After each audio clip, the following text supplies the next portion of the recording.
Bem, quem realmente me conhece sabe que eu gosto muito de ouvir músicas e que também eu gosto muito de compreender, né, música, de compreender a história da música, de estudar a música, né, e de entender os seus fundamentos, né, a sua raiz no espírito humano, né. Tanto que, né, o primeiro instrumento, né, do ser humano pelo qual ele se expressou musicalmente, né, no mundo é a sua voz. E também, quem realmente me conhece sabe que eu sou um colecionador convicto de músicas armazenadas em mídias, ou seja, no caso, discos de vinil, CDs e tal.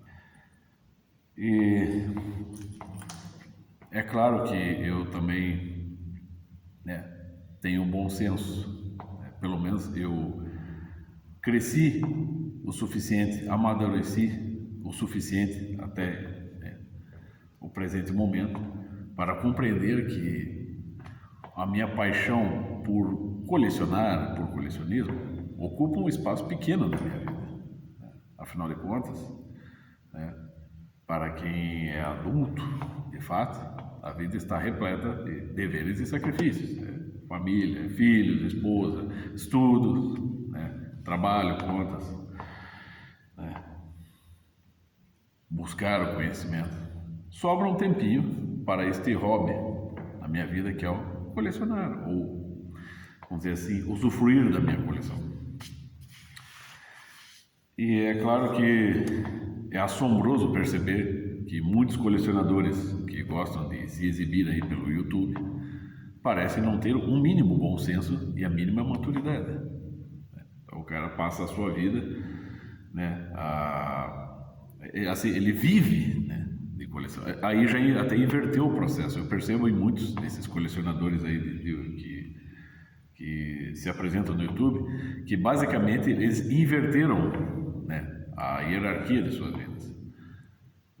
Eles não, o colecionismo para eles não é um hobby. O hobby para eles é cuidar da família, dos filhos, né, pagar conta, é trabalhar, né.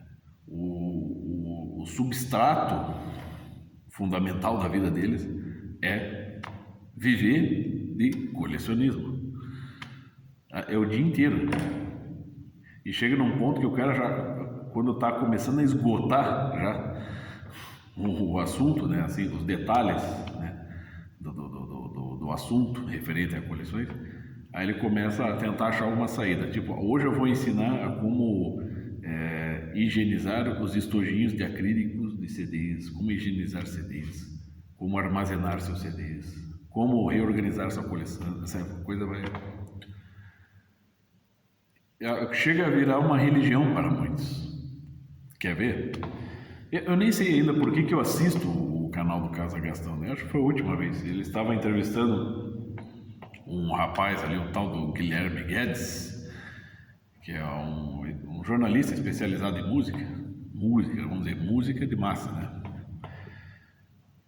E então, o Gastão, né, já, vamos dizer assim, em alto grau de alienação, ele disse o seguinte, que ele só concedeu, né, assim, entrevistar, né, consentiu, né, no caso, em entrevistar este jovem jornalista, porque reconhece que para ele música é algo sagrado. O problema é que o Gastão ele não define o que é sagrado, né, e também não define o que é música propriamente dito. Seja, música é sagrada, tá, mas ele está falando do quê? Da música do rock, do heavy metal, do pop, da música clássica, da música sacra, né, das músicas tradicionais dos países. Então ele não define, é uma coisa imprecisa. O cara que gosta de música, tá? Daí o cara só fala de AC/DC, de Iron Maiden, de Metallica, entendeu? Mais ou menos isso.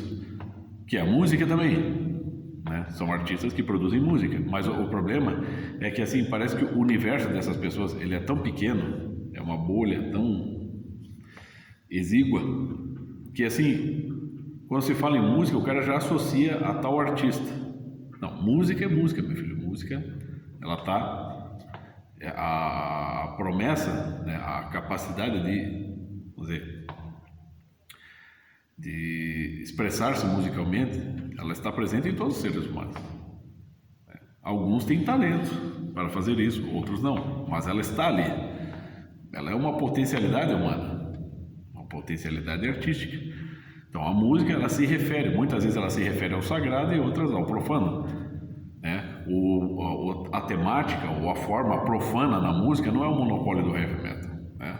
Infelizmente, nesse ponto, eu acho que o professor Olavo está bem errado, né? Porque a mesma música erudita também se expressa sobre o profano. Então é óbvio que a música não é algo sagrado, a música é uma arte, mas é a primeira arte. Até saiu, né, o documentário Brasil Paralelo, muito bom, bem resumidão, mas muito bom. Então você percebe que a pessoa que está imersa nesse mundinho de colecionismo, ela começa a fechar tanto a noção dela de realidade e de expressão artística, que ele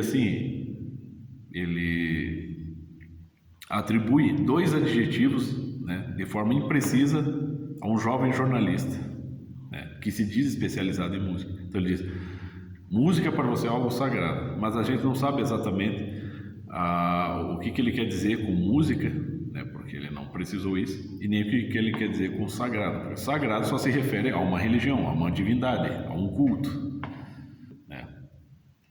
Então como é que você pode querer sacralizar, né, uma arte? Não é. Você tem a arte sacra e você vai ter a arte mundana. Não adianta, essas 2 coisas existem. Então você não pode sacralizar. Então, você entende? O cara, como é que eu posso acreditar na sobriedade de um sujeito desse? Como é que eu posso acreditar que um sujeito desse é capaz de explicar alguma coisa de forma sóbria e sensata se ele nem sabe, né, o significado dos termos que ele está usando, ou se os emprega de forma imprecisa ou de forma reduzida? Claro, se você fala de Metallica, de Iron Maiden, de Beatles, de Elvis, por exemplo, é claro que você está falando de música, mas de uma área específica da música. Inclusive uma área até bastante nova e pequena, uma esfera musical, de criação musical, né, bastante nova e pequena em relação a toda a criação musical que faz parte da história da humanidade. Então o cara se expressa de uma forma imprecisa, mas está ali, acreditando que ele está fazendo uma grande coisa. É um jornalista que fala de música. Não, o cara é especializado em bandas, né? Assim, ó, sou especializado em bandas de heavy metal, de rock, aí tudo bem, aí tá certo. Mas não propriamente em música, porque daí você está falando só de um determinado tipo de expressão musical, né, que é bastante novo e que, né, e vamos falar a verdade, o rock e o heavy metal, que eu amo rock e heavy metal, mas para eles existirem é necessário, né, foi necessário todo um arcabouço que os antecede, que é da música erudita, da música tradicional, da música folclórica, do jazz, do blues, do soul. Todas essas estruturas musicais antecedem o rock. Séculos. Assim, pelo menos a música erudita antecede séculos, a música tradicional folclórica antecede o rock séculos. O blues, pelo menos, antecede o rock pelo menos 100 anos. Um tempo em que não se produziam, né, gravações fonográficas, né, onde as pessoas não colecionavam no século XIX, né, antes da existência do fonograma, as pessoas não colecionavam, né, discos, CDs, porque não havia, as pessoas cantavam, né, era tudo ao vivo, era tudo na raça, meu filho. Então, assim, a gente percebe que a noção de música do cara ainda é muito pequena, que ela pega, vamos dizer, da década de 50 para cá. Quando, na verdade, os álbuns de rock, no meu caso, eles serviram para, né, a quantidade de referências que se faz, muitas vezes, à música erudita, à música folclórica, tradicional, saca? Eles me abriram, ele assim, despertou o meu interesse para, vamos dizer, ampliar a minha coleção, de modo a incluir, né, uma variedade bastante, razoavelmente grande de estruturas musicais, né, e também buscar compreender, estudar a música, não só estudar a vida dos artistas modernos, mas estudar o que é música. Por exemplo, o Otto Maria Carpo, o livro de ouro da história da música, entre outros. Eu gosto até do livro do Mário de Andrade, História da Música, gosto também, porque no fim das contas, se você remontar no tempo, a música vai ter muito a ver com os rituais tradicionais. A música se divide em 3 partes, né? Não como Chaves diz, né? Música, não. A música se divide em 3 partes, em melodia, harmonia e ritmo. Ritmo quer dizer lei, né? Ritmo, lei, rito. Harmonia é a coerência da coisa, a melodia é o adorno. É mais ou menos isso, explicando aqui de forma bastante precária, né? Eu exíguo entender, mas você tem que ter esse afã, você tem que ter esse interesse crescente, progressivo de entender o que é música. E você não precisa abandonar a sua coleção de CDs para isso, mas você também não precisa vamos dizer assim, mergulhar no colecionismo e esquecer o que é música.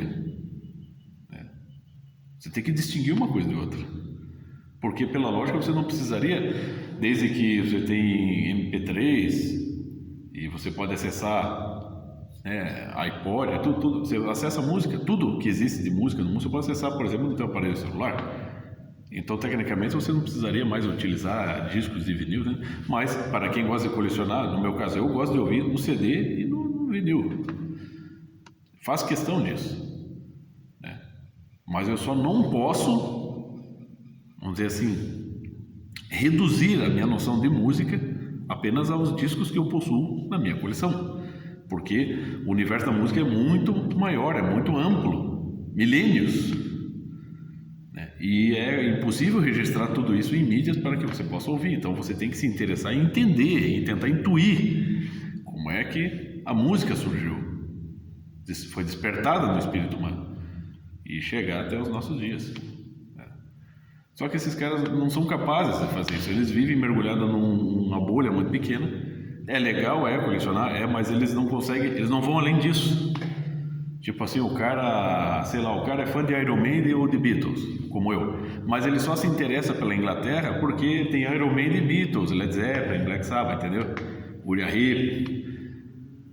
E não porque, só por isso, e não porque na Inglaterra é um dos países mais tradicionais que existem, com as leis mais antigas na Europa, repleto de castelos, de igrejas, uma literatura gigantesca, né?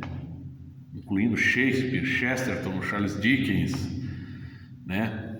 Emily Dickinson, que o Bruce Dickinson tanto gosta, né? Uma cultura que, assim, o que é? Vamos pegar então um dos ícones do mundo pop rock, né? Dos nossos tempos, que é os Beatles, que eu amo, a banda que eu mais gosto. Mas o que é os Beatles diante da história da Inglaterra? É pouco, é coisa pequena. Mas os caras só se interessam pela Inglaterra por causa disso.